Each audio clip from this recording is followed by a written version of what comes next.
वो इस बात से गुस्से में लग रहा था कि किसी ने वास्तव में उन गहनों को चुराने की हिम्मत की जो उसने और दृष्टि ने मिलकर बनाए थे।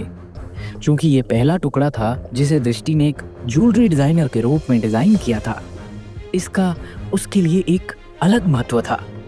इसके अलावा ये सृजन कुछ ऐसा था जो कल आभूषण प्रदर्शनी की सुर्खियों में खड़ा होगा और दृष्टि को एक सफल ज्वेलरी डिजाइनर के रूप में स्थापित कर देगा।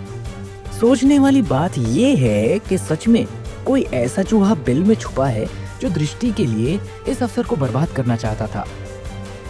उस समय शिवम का पूरा शरीर हत्या के इरादे से कांप रहा था और उसकी आंखें गुस्से से जल रही थी।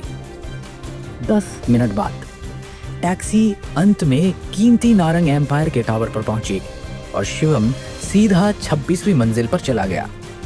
कार्यालय भवन में कंपनी के 20 से अधिक वरिष्ठ अधिकारी जमकर बहस कर रहे थे। उनके चेहरे गुस्से से तमतमा रहे थे। दृष्टि नारंग, इस बारे में आपको क्या कहना है? आप इस परियोजना की प्रभारी हैं। कल रात आने के तुरंत बाद उत्पाद कैसे गायब हो गया? कल आभूषण प्रदर्शनी का दिन है। कंपनी ने किंग ऑफ द वर्ल्ड को प्रचारित करने के लिए पहले ही बड़ी मात्रा में संसाधन खर्च किए हैं। अब जब तैयार उत्पाद चोरी हो गया है तो आप स्थिति से कैसे निपटेंगे? क्या आप यही चाहती हैं कि ऐसी हरकत से आप हमारी कंपनी को हंसी के पात्र में बदल दें? दृष्टि अपनी सीट पर बेबसी बैठी रही और उन सबको एक लाचार अभिव्यक्ति के साथ देखती रही। यदि आपके पास सबूत नहीं है तो बकवास करना बंद कर दें। शिवम कार्यालय में चला आया और अंदर आते हुए उसने शांति से कहा, शिवम गांधी, तो आखिरकार नकारा निकम्मा दामाद आ ही गया। मुझे तो लगा था कि तुम अपने गुनाहों की सजा मिलने के डर से शर्माकर कहीं भाग गए। उस समय करण नारंग ने शिवम को एक चंचल अभिव्यक्ति के साथ देखा। ऐसा लग रहा था कि वो खुद से बेहद खुश है। तुम कहना क्या चाहते हो? शिवम ने करण से धीरे से पूछा। करण ने चालाकी से कहा, तुम सहायक निदेशक हो, वो व्यक्ति जो हर दिन किंग ऑफ द वर्ल्ड के संपर्क में आता है, और फिर जब वही गहना गायब होता है तो तुम कंपनी में मौजूद नहीं थे। अब या तो ये महज इत्तेफाक है या फिर हम सभी का मानना है कि इस चोरी में तुम्हारा हाथ है। वास्तव में मुझे पहले से ही संदेह था कि पिछली बार कुछ गलत था। हालांकि दृष्टि नारंग केवल एक दिन के लिए कार्यालय में थी। उसने पहले ही एक कार खरीद ली थी जिसकी कीमत 90 लाख के करीब थी।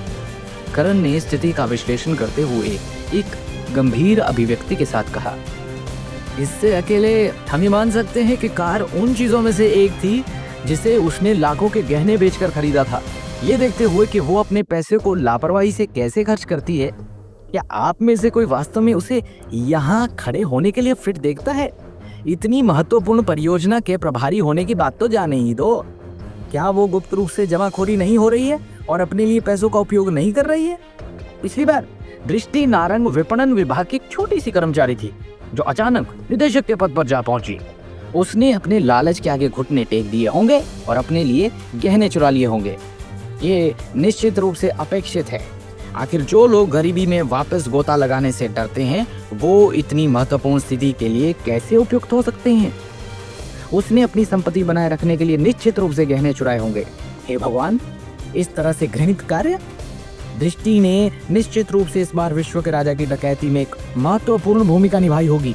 करण के करीबी दोस्तों और वरिष्ठ अधिकारियों में से हर एक ने दृष्टि का उपहास करना शुरू कर दिया और आग में ईंधन डालना शुरू कर दिया। चुप रहो, तुम झूठे आरोपों के साथ मेरी प्रतिष्ठा को धूमिल कर रहे हो, दृष्टि ने गुस्से से कहा। आज काम पर पहुंचने पर दृष्टि पहली थी जिसे पता चला कि तिजोरी में से किंग ऑफ द वर्ल्ड गायब हो गया था। अपने सदमे के क्षण के बावजूद उसने तुरंत सारे सीसीटीवी कैमरों को देखने का तर्कसंगत निर्णय लिया। हालांकि उसने पाया कि कंपनी के सभी सीसीटीवी कैमरास पिछली रात को जानबूझकर बंद कर दिए गए थे। इसके अलावा बिजली के कमरे में से बिजली के तार भी कुछ समय के लिए काट दिए गए थे। ऐसा लग रहा था जैसे किसी ने इस डकैती की योजना पहले से ही बना ली हो। लेकिन किसने? आखिर किसने पहले से ही योजना बनाकर किंग ऑफ द वर्ल्ड को गायब किया होगा? क्या इस चोरी के कारण अब दृष्टि का नाम मिट्टी में मिल जाएगा या शिवम उसके नाम पर उछला कीचड़ साफ कर देगा? क्या शिवम पता लगा पाएगा कि ये चोरी किसने की?